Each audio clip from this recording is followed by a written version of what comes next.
Madalas po kayo dito, ano? Nung na, every Sunday lang po. Hindi ako yung, hindi ko kakayan. Lahat ng Okay lang kuya, naka-video kayo.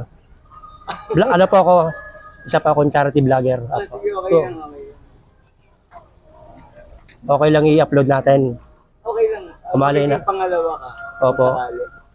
Malay natin na baka biyayaan tayo ng Panginoon na mag-trending. Oo nga. Madali ko naman kayo makikita. Kasi ako, sabi ko nga sa sarili ko, kung sino yung mga taong tinutulungan ko na mag-trending, babalik-balikan ko yan. Dapat ganun. So, ano na rin pala, kahit hindi na rin pala doon sa kung sino yung tinulungan na mag-trending. Binabalikan ko lang lahat ng mga taong tinulungan.